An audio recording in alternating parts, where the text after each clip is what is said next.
राम राम जी। बाबा रामदास, बाबा की खरी खोटी, इस YouTube चैनल में आपका स्वागत है। मुझे एक बात बताओ, मान लीजिए आप एक प्रदेश के मुख्यमंत्री हैं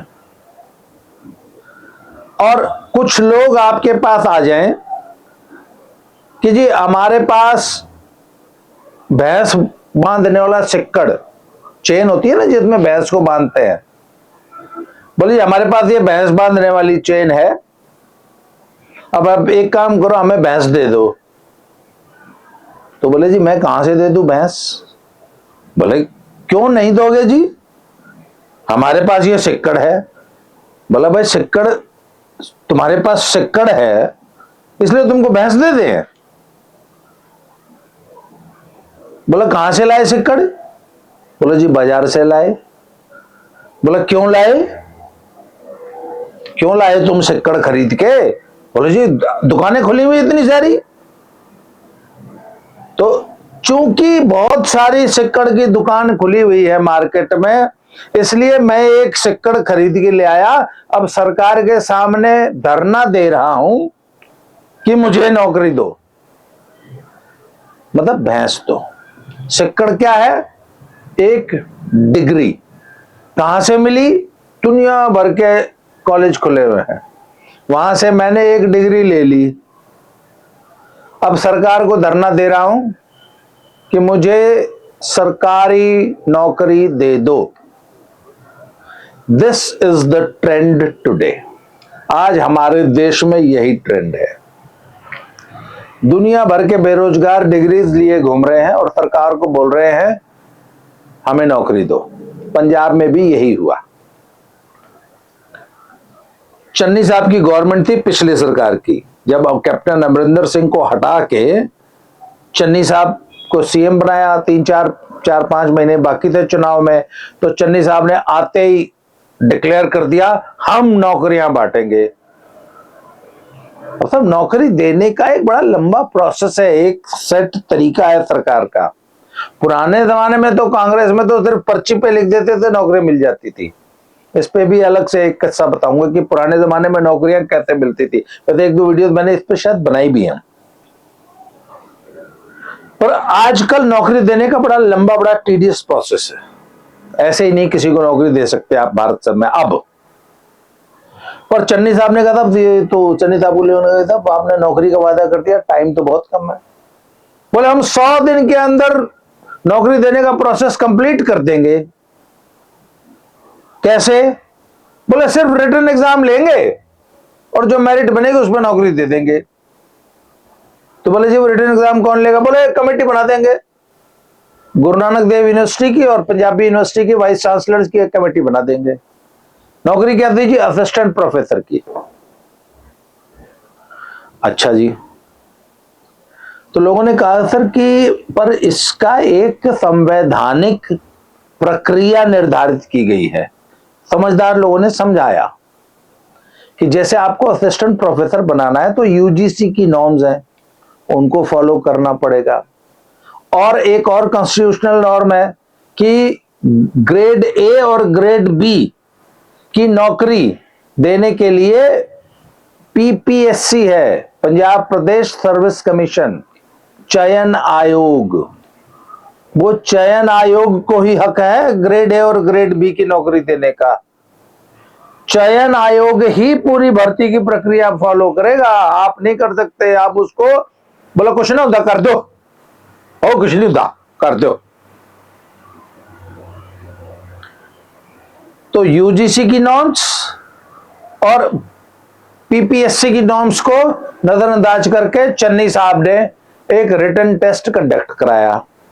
अच्छा, सिर्फ रिटन टेस्ट पे नौकरी मिलेगी और जो एप्टीट्यूड टेस्ट होता है और जो इंटरव्यू होता है, बोले इंटरव्यू नहीं लेंगे। क्यों नहीं लेंगे इंटरव्यू? चयन की जो समिति थी उसने बोला कि सर अगर सारा दिन काम करेंगे ना तो भी ज्यादा से ज्यादा 20 लोगों का हम इंटरव्यू ले पाएंगे, क्योंकि इंटरव्यू लेने में टाइम लगता है ना भाई। आप मैक्सिमम 8 घंटा ही तो काम करेंगे। जो इंटरव्यू ले रहा है वो भी मशीन थोड़ी ना है, उसका भी तो दिमाग लगता है। उसने एक कैंडिडेट की स्क्रीनिंग करके उसके पूरे एप्टीट्यूड को, उसकी पूरी पर्सनालिटी को जज करके चयन करना है। कोई रोबोट थोड़ी ना है वो, तो उसकी भी तो काम करने की एक क्षमता है। तो अगर वो सारा दिन भी, अगर वो चयन समिति जो इंटरव्यू का बोर्ड है वो काम करेगा तो 20 लोगों का इंटरव्यू लेगा। 1200 वैकेंसीज हैं तो कितना सर, 60 दिन तो मिनिमम चाहिए, सिर्फ 60 वर्किंग डेज इंटरव्यू कंडक्ट करने के लिए। और आपने कहा है 100 दिन में पूरी प्रक्रिया कंप्लीट करनी है। अरे भाई पहले एडवर्टीजमेंट निकालोगे, लोग फॉर्म भरेंगे, उसमें भी आपको कम से कम 10 से 15 दिन का समय देना पड़ेगा कि भैया 15 दिन के अंदर फॉर्म भरो। फिर जो फॉर्म होंगे उनकी स्क्रूटनी होगी, फिर आप रिटन टेस्ट के लिए रोल नंबर भेजोगे, क्वेश्चन पेपर बनवाओगे, वो सारी प्रक्रिया, उसमें भी हफ्ता 10 दिन लगेगा। उसके बाद जब वो जो रिटन टेस्ट ले लोगे तो उसकी कॉपी एवेल्युएशन में भी तो 10-15 दिन लगेगा, क्योंकि 1200 एप्लीकेशन सीट्स के लिए कई, कम से कम 1 लाख कैंडिडेट आएगा, तो 1 लाख कापियां भी तो चेक करोगे। उसके बाद इंटरव्यू की बारी आएगी, तो ये तो 6 महीने से ऊपर का प्रोसेस है। आपने तो, और इतने में चुनाव हो जाएंगे, कोई लिवरेज नहीं मिलेगा। फिर आखिर में 45 दिन में आचार संहिता लग जाती है, आप कुछ कर ही नहीं सकते। तो टाइम कहाँ है आपके पास? उन्होंने बोला कोई नहीं, करते हो, इंटरव्यू ना ले। बोला सर चैलेंज हो जाएगा कोर्ट च। बोला कुछ नहीं होता, वो देखी जाएगी, कर दो।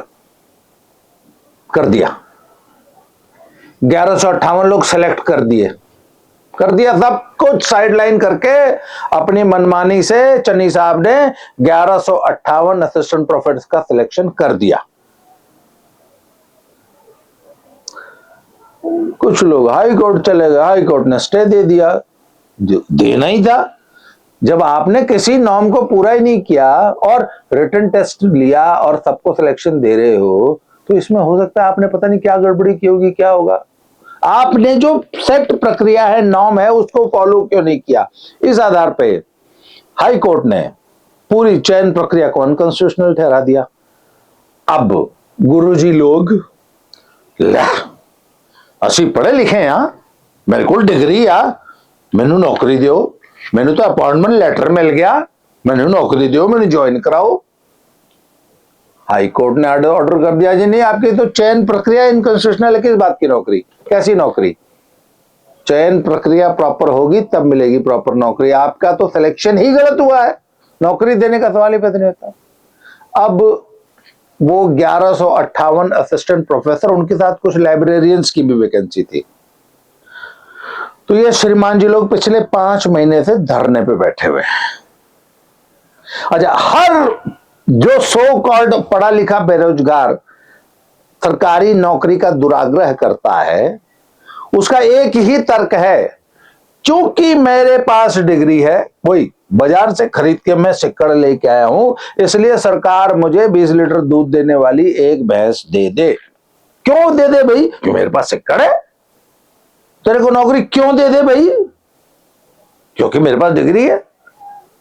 अब प्रॉब्लम यह है सर कि इस देश में करोड़ों लोग एक डिग्री लिए हाथ में घूम रहे हैं। फैक्ट यह है कि कुछ नहीं आता जाता, योग्यता नाम की कोई चीज ही नहीं है। और हमारे देश में हायर एजुकेशन की डिग्रियां कैसे बांटी जाती है, इसके तो मेरे पास ऐसी ऐसी स्टोरीज हैं कि मैं आपको क्या बताऊं। वो बिहार में एक याद है आपको, एक कांड हुआ था जिसमें जो टॉपर थी, उसका जब पत्रकारों ने इंटरव्यू लिया तो उससे पूछा कि आपके सब्जेक्ट क्या है, तो वो कहती मैंने इंटरमीडिएट में मेरे पास प्रोडिगल साइंस था, प्रोडिगल साइंस। ये आज तक जो है ये चुटकुला बना हुआ है कि हमारी लड़की ने प्रोडिगल साइंस में बीए किया है। The word was political science, राजनीति विज्ञान। पर उस लड़की को अपने सब्जेक्ट का नाम तक नहीं पता था और उसको 12th में टॉपर निकाला हुआ था बिहार बोर्ड ने। सर ये कहानी सिर्फ बिहार बोर्ड की नहीं है, I am into the field of education. पिछले 35 साल से हमने यही देखा है कि जो लोग बीए एमए करके आते हैं, बीटेक एमटेक करके आते हैं सर, उनको अपने सब्जेक्ट की एबीसी भी नहीं मालूम। आज इंडस्ट्री की सबसे बड़ी प्रॉब्लम है कि जो लोग बीटेक की डिग्री लिए है ना, वो कहते हैं सर उनको अपने सब्जेक्ट की एबीसी नहीं मालूम। अच्छा, ये बात सिर्फ प्राइवेट इंजीनियरिंग कॉलेजेस की नहीं है। आप जब ऊपर लेवल पे जाते हो तो कहते हैं सर हमारे आईआईटीएंस को कुछ नहीं आता। द इंडस्ट्री लीडर्स है, they are not happy with the quality of IITians. तो कहते हैं यार इनमें ये सिर्फ डिग्री लेके आते हैं, इनको बहुत ज्यादा अभी पढ़ाने की जरूरत है। ये सिर्फ रटे रटाए तोते हैं। हमारे आईआईटीएंस तक ज्यादातर, कुछ होते हैं बहुत ब्रिलियंट, बहुत सारे रट्टू तोते निकाल रही है। क्योंकि हमारी एजुकेशन सिस्टम में सिर्फ मार्क्स स्कोर करने का एक ही तरीका है, रटो और क्वेश्चन आंसर शीट पे वॉमिट कर दो। आप जितने बढ़िया और सदे सदाए प्रश्न आते हैं। ये मैं अच्छी यूनिवर्सिटीज की बात कर रहा हूं जो प्रॉपरली एग्जाम लेके प्रॉपरली कॉपी चेकिंग, और हिंदुस्तान में ऐसी बहुत सी यूनिवर्सिटीज हजारों हैं। यूपी की तो इतनी है, यूपी बिहार की मैं नाम नहीं मतलब आपको मैं क्या बताऊं, मैं खुद भुक्तभोगी हूं कि बीए एमए में आप कॉपी में कुछ भी लिख दो, एनीथिंग, कुछ भी, मतलब शाहरुख खान की किसी फिल्म की कहानी लिख दो, लिखो इंग्लिश में, तो यूनिवर्सिटी आपको 55% नंबर देके पास कर देगी। आपको मेरी बात में विश्वास हो रहा नहीं हो रहा ना? यूपी में ऐसी 50 यूनिवर्सिटीज हैं जहां आप अपनी कॉपी में कुछ भी लिख दो, आपको 55% मार्क्स मिल जाएंगे। मैं ऐसे सैकड़ों लोगों को जानता हूं जिन्होंने ये काम किया है। ये तो है आपकी हायर एजुकेशन का स्टैंडर्ड। फिर ये लोग जब वो डिग्री लेके आते हैं फिर बोलते हैं हमको नौकरी दो। अच्छा, नौकरी कौन सी चाहिए इनको? सिर्फ और सिर्फ सरकारी नौकरी। ये सब जब भी हड़ताल करेंगे सरकारी नौकरी के लिए करेंगे। क्यों? क्योंकि इनको लाख 1.5 लाख रुपए सैलरी मिलेगी, वो सैलरी चाहिए, काम कोई काम धाम कुछ करना न पड़े, अकाउंटेबिलिटी हो नहीं, कोई प्रोडक्टिविटी हो नहीं, कोई पूछने वाला है नहीं, और ये 30 तारीख को मैसेज आ जाता है your account has been credited with 1 lakh rupees. Oh, मजे आ गए, काम धाम कुछ करना नहीं, नौकरी चल रही है। अच्छा, इसी एजुकेशन के फील्ड में प्राइवेट सेक्टर में यह हालत है कि हम लोग we are running schools, teachers नहीं मिलते सर। ये एमए पास लोग, ये MA BEd MEd double MA third class को नहीं पढ़ा सकते अपना सब्जेक्ट। एनसीईआरटी की थर्ड क्लास की बुक पढ़वाने के लिए एमए बीएड टीचर्स को बकायदा सिखाना पड़ता है कि अरे भाई ऐसे नहीं ऐसे पढ़ा लो, ये नहीं यार ये नहीं ऐसे ऐसे पढ़ा लो। ये स्टैंडर्ड है। मुझे अच्छी तरह याद है, एक बार मैं इंग्लिश की एक टीचर का इंटरव्यू ले रहा था। 8th क्लास को, 8th 9th 10th को इंग्लिश पढ़ाने के लिए हमें टीचर चाहिए थी। इसी पंजाब की बात है। तो एक मैडम आई, वेरी स्मार्ट, वेरी ब्यूटीफुल। तो मैंने पूछा हाँ जी what's your favourite subject? Oh, English is my favourite subject. Very good. मैंने कहा we have a vacancy for English teacher. तो मैंने कहा which book are you reading these days? तो वो ना बिल्कुल she was not expecting this question. मैंने कहा आजकल आप कौन सी पुस्तक पढ़ रही हैं? सर आजकल टाइम को नहीं मिलता, ये वो। मैंने कहा अच्छा। मैंने कहा वैसे what are your favourite authors? आपके पसंदीदा लेखक कौन थे? कहती ओह शेक्सपियर इज बैड। मैंने कहा don't give me a crap. Shakespeare कभी भी किसी का भी पसंदीदा ऑथर नहीं है। वो सिर्फ इसलिए पढ़ना पड़ता है क्योंकि एमए में उसका नाटक लगा होता है। मैंने कहा अच्छा, मैंने कहा ओके बताइए शेक्सपियर के अलावा आपने अंग्रेजी साहित्य की कौन कौन सी किताब पढ़ी है? She was blank. मैंने कहा आपने कभी तो कोई किताब, मैंने कहा आपका इंग्लिश फेवरेट सब्जेक्ट है तो आप इंग्लिश में आखिर क्या पढ़ती हैं? And she was MA BEd. और एमए में भी मतलब पंजाब के किसी यूनिवर्सिटी से अच्छे मार्क्स वाली एमए बीएड, और पिछले 10 या 12 साल का टीचिंग एक्सपीरियंस सीबीएसई स्कूल का। मैं उस टीचर का इंटरव्यू ले रहा था। मैंने पूछा भाई English is your favourite subject, तो आप व्हाट डू यू रीड? कहते नहीं सर टाइम ही नहीं मिलता, ये है वो। मैंने कहा तुम कैसी टीचर हो, तुम पढ़ती ही नहीं खुद कुछ, क्या पढ़ाती होगी? अच्छा मैंने कहा अच्छा चलो छोड़ दो, give me the name of 10 authors, मतलब अंग्रेजी भाषा के किन्हीं 10 लेखकों का नाम बता दो, किन्हीं 10 लेखकों का। सर वो 10 ऑथर्स नहीं गिना पाई, and she was a teacher of a CBSE school for the last 12 years। जी हाँ, आपकी शिक्षा व्यवस्था का, आपके पोस्ट ग्रेजुएट्स का ये लेवल है शिक्षा में। और ऐसे लोग कहते हैं कि सरकार हमको पक्की नौकरी दे जिसमें सैलरी 1.5 लाख रुपए हो। जी, और हम प्राइवेट स्कूल चलाते हैं, टीचर्स नहीं मिलते, जो टीचर्स मिलते हैं ना वो दर्जा 3 पढ़ाने लायक नहीं होते, बड़ी मुश्किल से। मतलब जिसको अच्छा टीचर मिल जाए तो हम कहते हैं वो भाग्य है, मतलब वी आर सो लकी है, भगवान एक अच्छा टीचर आया। ये हालत है हायर एजुकेशन। अच्छा एक और आपको बड़ा मजेदार किस्सा बताता हूं। एक बीएड कॉलेज में, वहां पे फैकल्टी टीचर्स की मतलब रिक्रूटमेंट होनी थी। तो यूनिवर्सिटी का ये प्रोसेस है कि वो मैनेजमेंट को बोलते हैं कि आप अपने यहां इंटरव्यू कंडक्ट करके एक पैनल बना के आप कुछ टीचर्स को शॉर्टलिस्ट कर लीजिए, फिर यूनिवर्सिटी से एक पैनल आएगा और वो उन टीचर्स को, शॉर्टलिस्टेड टीचर्स का इंटरव्यू लेके आपका अपॉइंटमेंट फाइनल कर देगा। बीएड कॉलेज के टीचर्स के अपॉइंटमेंट थी। तो साहब कॉलेज ने प्रारंभिक पूरा प्रोसेस कंप्लीट कर दिया।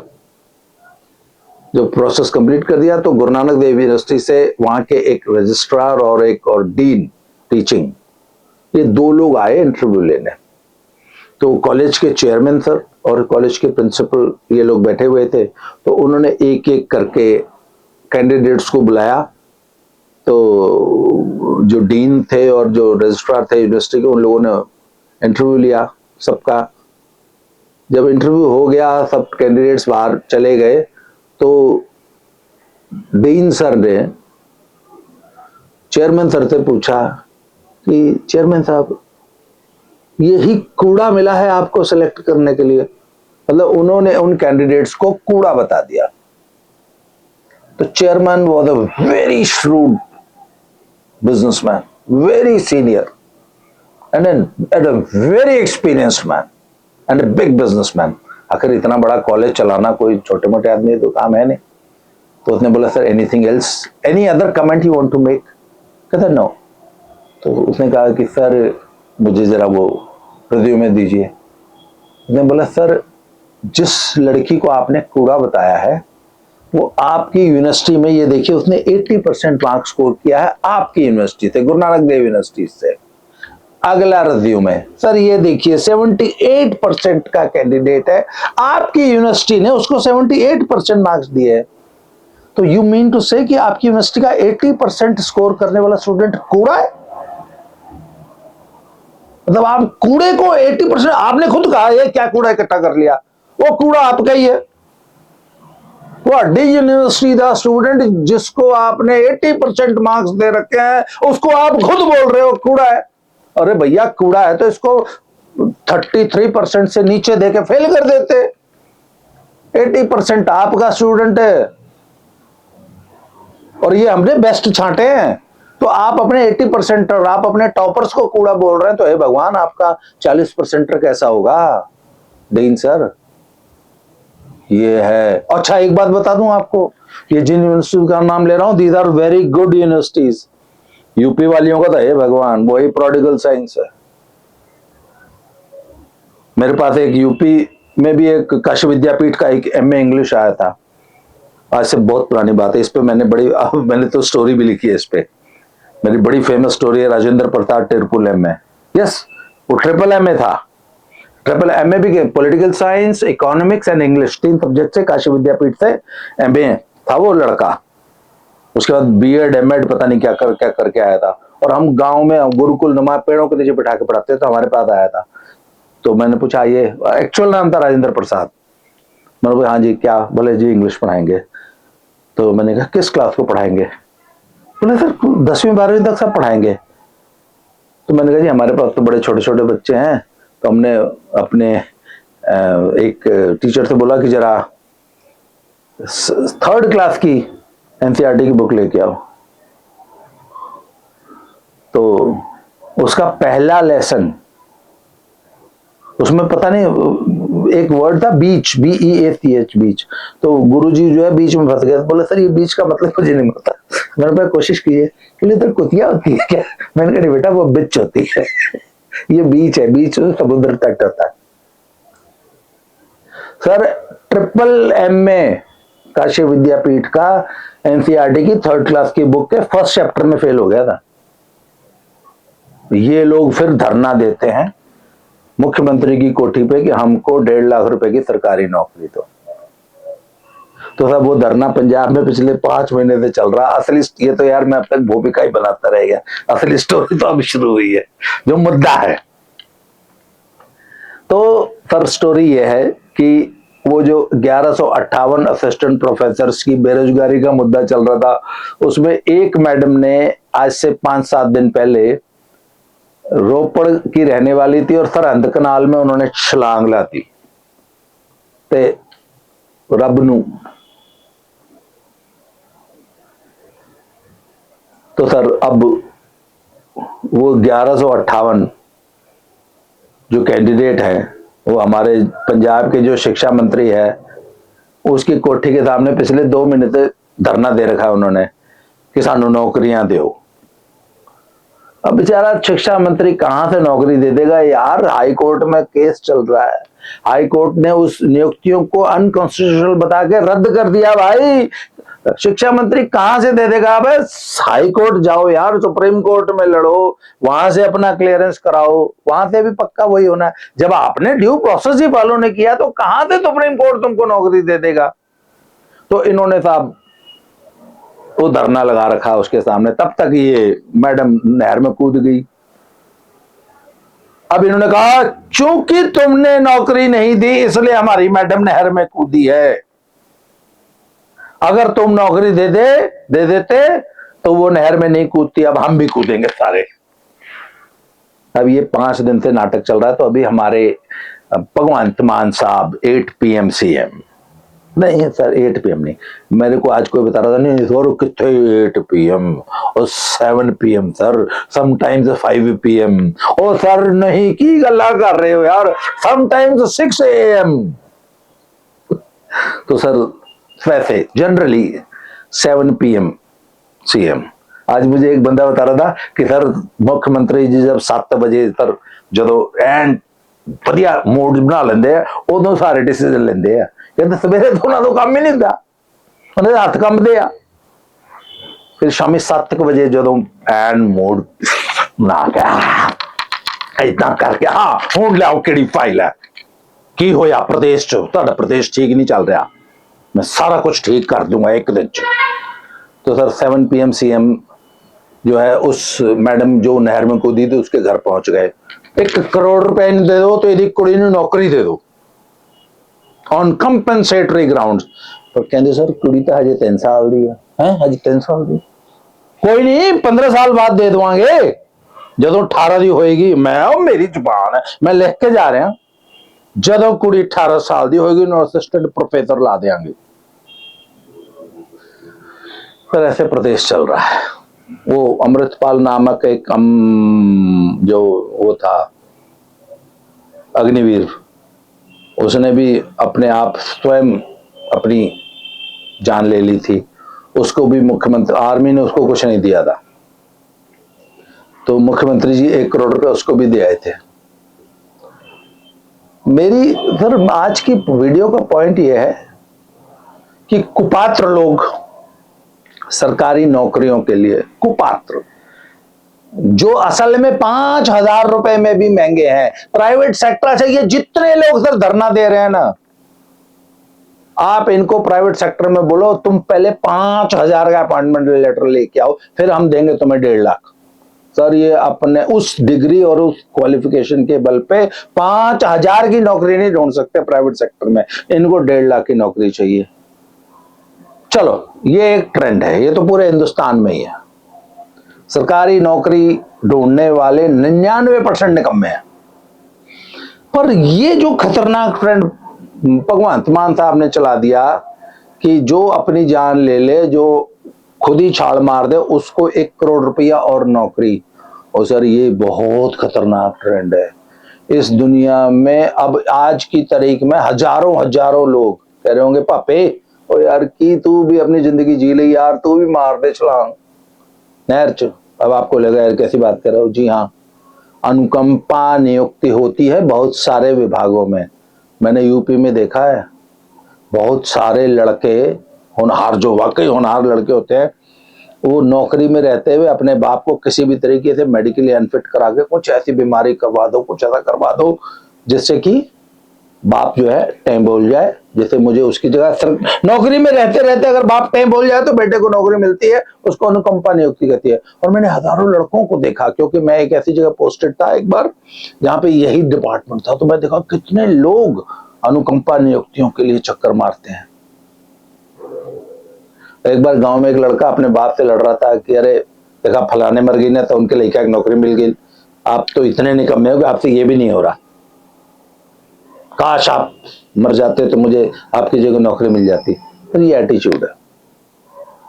तो वो पिपली लाइव फिल्म में यही दिखाया है ना कि वो किसान को सब लोग मोटिवेट करते हैं कि बेटा तू टाइम बोल जा, तेरी जगह हमें भी जो है पता नहीं कितना मुआवजा मिल जाएगा। इसीलिए सरकारें, समझदार सरकारें ऐसे केसेस में कभी भी मुआवजा या कुछ इस प्रकार का एक्सग्रेशिया बेनिफिट्स या इस प्रकार का कंपनसेशन नहीं देती। क्यों?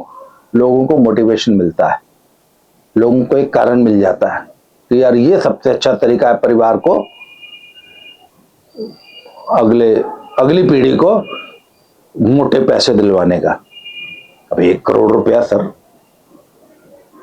और बच्ची को नौकरी, वाह साहब what a very good bargain. अपनी निकम्मी नकारा नल्ली जिंदगी, जो आपने तो कुछ किया नहीं, चलो यही काम कर लो, नहर में ही छलांग मार दो, कम से कम बच्चे तो सुखी रहेंगे।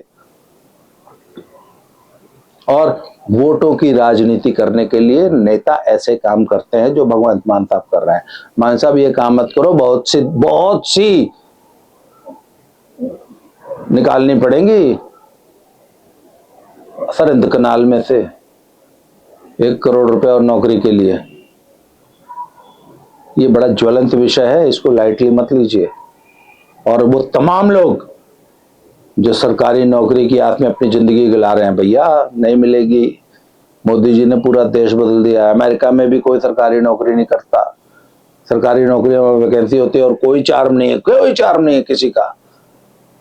ये तो जो समाजवादी देश होते हैं ना, हिंदुस्तान जैसे निकम्मे नकारा देश, वो है कि सारी जिंदगी सरकारी नौकरी के लिए, सारी जिंदगी वेट। मैंने तो देखा है, मैंने कहा लोग 60 साल के हो गए सरकारी नौकरी के हाथ में।